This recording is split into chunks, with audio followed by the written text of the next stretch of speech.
السلام علیکم ورحمۃ اللہ۔ قدم بقدم تفسیر نور میں آگے بڑھتے ہوئے ملاحظہ فرمائے آج سورہ آل عمران کی 68 نمبر آیت، 68 نمبر آیت۔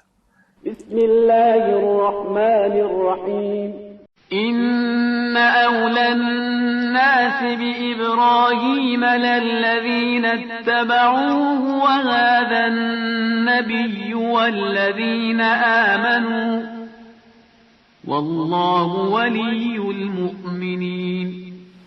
یقیناً ابراہیم سے قریب تر ان کے پیرو ہیں، اور پھر یہ پیغمبر اور صاحبان ایمان ہیں، اور اللہ صاحبان ایمان کا سرپرست ہے۔ اس آیت سے یہ پتہ چلتا ہے کہ ایمانی رشتہ خونی رشتے سے زیادہ اہمیت رکھتا ہے۔ جو لوگ فکری اعتبار سے کسی ایک راستے پر چلتے ہیں جن کا مقصد ایک ہوتا ہے، وہ ایک دوسرے سے زیادہ قریب ہوتے ہیں ان لوگوں کے بنسبت جو خونی رشتہ دار ہوتے ہیں۔ بظاہر صلبی اور حسب و نسب کے اعتبار سے جو قریب ہیں انہیں قریب اور نزدیک ہونا چاہیے، لیکن جو ہم فکر ہیں، جو ایک طرح سوچتے ہیں، ایک ہی راستے پر چلتے ہیں، وہ زیادہ قریب ہو جاتے ہیں۔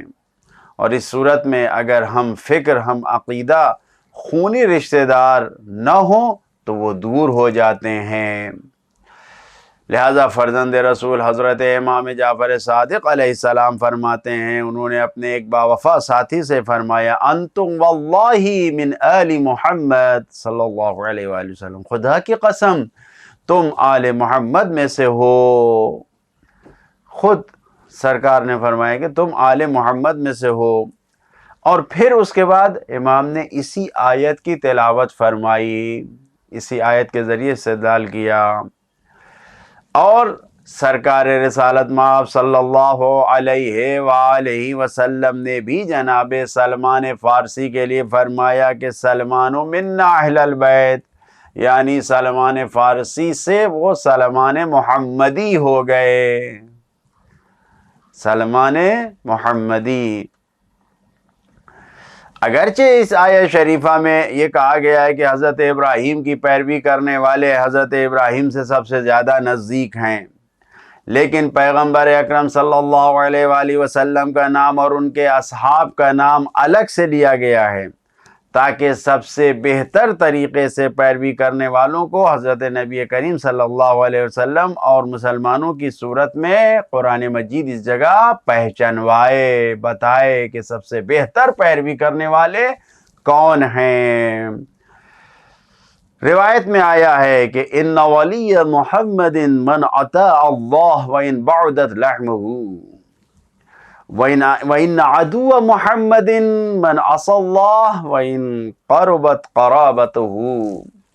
اس روایت میں آیا ہے کہ دیکھو، محمد کا دوست، محمد کا چاہنے والا وہ ہے کہ جو اللہ کی اطاعت کرے، اگرچہ وہ گوشت کے بعدت لحم ہو، یعنی خونی رشتہ دار نہ ہو، وہ خون اور گوشت کے اعتبار سے نبی سے جڑا ہوا نہ ہو، لیکن جو اللہ کی اطاعت کر رہا ہے وہ نبی سے سب سے زیادہ قریب ہے، یہ روایت میں ہے۔ اور ان کا دشمن کون ہے؟ نبی کریم محمد صلی اللہ علیہ وآلہ وسلم کے دشمن کون ہے؟ جو اللہ کی نافرمانی کرے۔ وَإِنْ قَرُبَتْ قَرَابَتُهُ، اگرچہ وہ خونی رشتہ دار ہی کیوں نہ ہو، خاندانی کیوں نہ ہو، رشتہ دار ہی کیوں نہ ہو، وہ نبی کریم کا دشمن ہے جو اللہ کی نافرمانی کرتا ہے۔ لہذا فرزند رسول حضرت امام جعفر صادق علیہ السلام فرماتے ہیں کہ الذین آمنوا سے مراد ائمہ معصومین علیہم السلام اور ان کی پیروی کرنے والے ہیں۔ جو پیغامات ہیں اس آیت میں، پہلا پیغام یہی ہے، لوگوں کا اپنے رہبر سے رشتہ، رہبر کا رشتہ مذہب کا رشتہ ہے۔ رہبر اور قائد جو لیڈر ہے اس سے رشتہ مذہبی رشتہ ہے، دینی رشتہ ہے، قوم اور قبیلے اور خاندان کا رشتہ نہیں ہے، زبانی نہیں ہے کہ زبان کی وجہ سے کہ ہم زبان ہیں تو رشتہ ہے، علاقے کے ہیں کہ اسی شہر اور اسی منطقے اور اسی محلے کے رہنے والے ہیں، اسی ملک کے رہنے والے ہیں تو اس لیے ایسا ہے، نہیں، شہری ملکی کوئی رشتہ نہیں ہے۔ رشتہ صرف مذہب کی بنیاد پر ہے، دین اور ایمان کی بنیاد پر ہے۔ دوسرا پیغام، انبیاء کرام علیہم السلام سے قربت اور نزدیکی کا ذریعہ ان کی اطاعت کرنا، ان کی فرما برداری کرنا ہے۔ جتنا زیادہ انسان ان کی اطاعت و فرما برداری کرے گا اتنا ہی زیادہ ان سے قریب ہوگا۔ تیسرا پیغام، سرکار رسالت مآب صلی اللہ علیہ وآلہ وسلم اور مسلمان سب کے سب جناب ابراہیم کے راستے پر چلنے والے، ان کی شریعت کی پیروی کرنے والے اور ان کے مقصد اور ہدف میں برابر کے شریک تھے۔ شریعت محمدی شریعت ابراہیمی سے جدا یا مخالف نہیں ہے بلکہ اس کی تائید میں ہے۔ لہذا جو بھی شریعت محمدی کا پیرو ہے، جو بھی کہ خود سرکار اپنی شریعت پہ عمل کر کے ہم کو بتات کے کہ اسی پہ عمل کرنا ہے، تو جو بھی پیرو ہے وہ شریعت ابراہیمی کا بھی پیرو ہے۔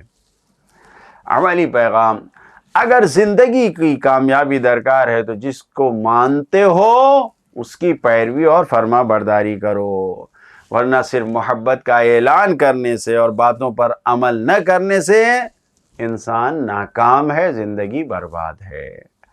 خدایا ہمیں اپنے رہبر کی اطاعت کرنے والوں میں قرار دے۔ والسلام علیکم ورحمۃ اللہ وبرکاتہ۔